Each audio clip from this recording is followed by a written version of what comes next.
It's a 1,000-mile cycle over 7 days with a 12,000 metre elevation gain. This is going to be over really tough terrain, very extreme temperatures, lots of wildlife getting in our way, wild elephants. This is for men's suicide awareness in the UK, and we're just trying to raise as much money as we possibly can.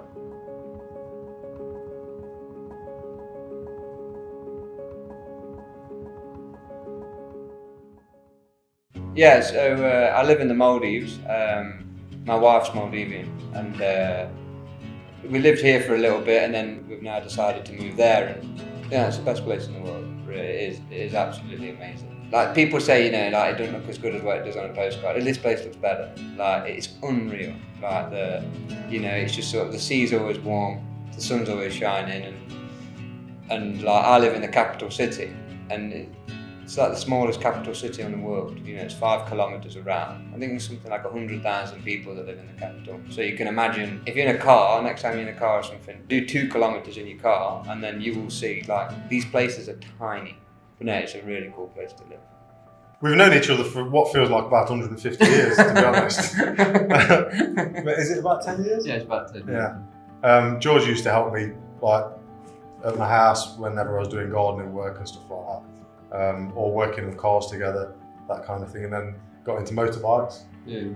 Started doing stupid things on motorbikes, and just gradually became friends. We weren't like best of friends at the start, not even now. I vaguely call him a friend, really, to be honest. But yeah, we got more friendly the more we realised that each other would do stupid things. Yeah. Yeah. So, it's a little bit cold. It's a little bit rainy. Perfect weather. But we've got Martin Dakin. Hottest day of the year so far. So I've always pushed myself, but I'm not like a fitness freak, if that makes sense. And that's probably not a nice way to put it, but I'm not like in the gym all the time and stuff like that. Like, you know, I booked a marathon and then ran a marathon. But I don't train a lot. With my training for this, obviously I've had to train a lot more because I'm not able to just go out and cycle. We're going to be doing probably 10 to 16 hours a day on the bike. So this is why I'm running a lot and I'm swimming a lot. I'm just sort of getting my whole body fit to be able to do anything. As long as you're on the bike riding, and then you just sort of turn your brain off and start pedaling. So it's just sort of put your mind to it. But I'm not fit. I'm not like an athlete as such. I've always done a little bit of cycling, going to the gym, just general average kind of fitness, not on a high level in any way whatsoever. But in the past, I've not really done anything. I've never done a physical challenge, and I very rarely go to the gym because I hate going into places like that where everybody's doing what they're doing on a daily basis and enjoying it. I don't enjoy going to the gym at all. There's a lot of people that do and a lot of people that don't, but it's not really for me. I struggle not to swear when I describe Martin. I mean, I think he's like 55 now, you know, but he's only like 20 at heart, so he's a good lad. Just describe him as a good lad. Just a bit old, that's the only problem.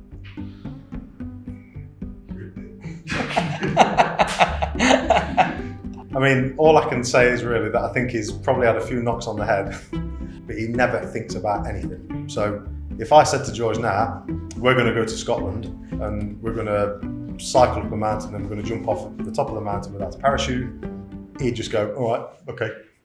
And I think this stems from when he was younger, he climbed up in Costco on some wrecking where there was like a motorised vehicle without his mum looking up onto the 3rd level and actually started it and drove straight off it. And I think that's where the knock on the head came from and where all of these situations come from now. That's why his head's that shape. So how did I tell it to Martin? Well, I mean, like, the thing with Martin, like, is he'd do anything. Like, he would do absolutely anything. So we was like, we don't like rally, and I was like, Martin, do you want to go watch World Rally Championship in Sweden? He was like, yeah, sure.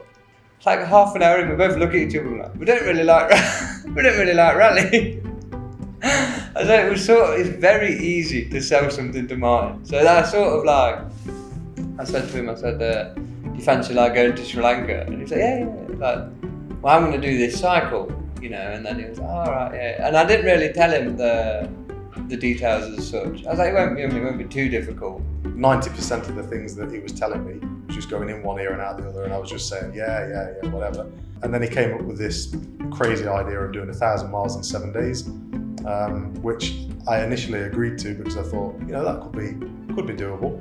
So he just said, right, I'm going to put the phone down now. I need to go out and get some training in. Until I started doing very high numbers in the UK and waking up the next morning not really being able to move, and then thinking, this is going to be a tough challenge. I'd not even planned it at that time. So he just said, yeah, he just sort of went along with it. And then when I started sending him numbers, and then like I sort of sent him, instead of it just in like 12,000 metre gain, I said like it's Mount Everest with Mount Fuji on top. Now I've got myself into this, there's no turning back.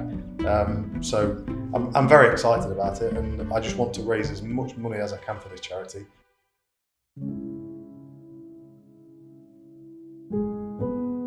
Yeah, so people that have been close to me that I've lost. We had a family friend, and that was another strange one because I was listening to a new radio station quite a lot around the time that he committed suicide, and there was a guy on there talking a lot about mental health in men, and then he was doing something for calm, and then like a couple of weeks later, one of my family friends committed suicide, and you know, and I sort of messaged in on the radio, and I was just like, you know, that I never even heard of this charity, and then like, I lost a friend, like, and it's just crazy, really, that there is things out there, you know, and he was really dear to the family, and then, like I say, the one that mainly sparked this was a lad I went to school with, and he was like not like the class clown, but he was always the guy that was up for a laugh. People always say you can't draw mental health, but you sort of do, don't you? And you forget that the guy that's laughing and smiling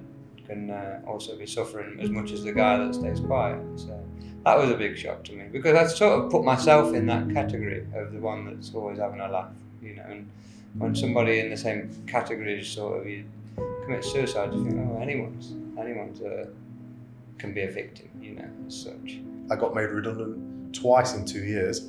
That kind of put me on a really low level of mental health, really. And I personally have to be around friends, have to be around people to be brought back up from feeling low, really. So it was a difficult time. I managed to pull myself out of it by hanging around with friends and just working on myself mentally, really, doing a bit of exercise, going out into nature, going out for walks and that kind of thing. It was always the not having to get up for anything in the morning. It's really not a nice feeling at all. When I lost my grandfather a few years ago, I got really down about that. And with me, losing a loved one is always what gets me down the most, because you're just so attached to them. And then obviously then they go away and you're always asking yourself questions. And, you know, these questions that you're asking yourself are unanswerable. So that for me is the hardest thing for me to deal with in my life, is when I lose a loved one. When I do get down, I sort of channel the energy and then do something. You know, like when I've had family members pass away and stuff, and you get very down when stuff like that happens, because you start thinking, and the problem with when you're thinking is you can't stop. We pick each other up mentally all the time. Like we literally talk every day. If there's anything that bothers me in general day-to-day life, we always bounce things off each other and always trying to be as positive as possible. Always try and turn things into having a laugh. It is a bit difficult with us like living apart, but like I say, we're on the phone every day to each other, so we always talk about absolutely every aspect of our lives together. So that for me is really important, to have somebody like that. We don't really have to say to one another, like, I'm feeling down, like, can I talk about this? We literally tell each other like every aspect. When he lost his job and stuff like that, you know, I was always telling him, well, like, what about this? And I was giving him ideas, and, you know, that sort of thing. I mean, we literally run everything past each other. So you sort of just know automatically if the other one's going to be down that day or not, you know. So.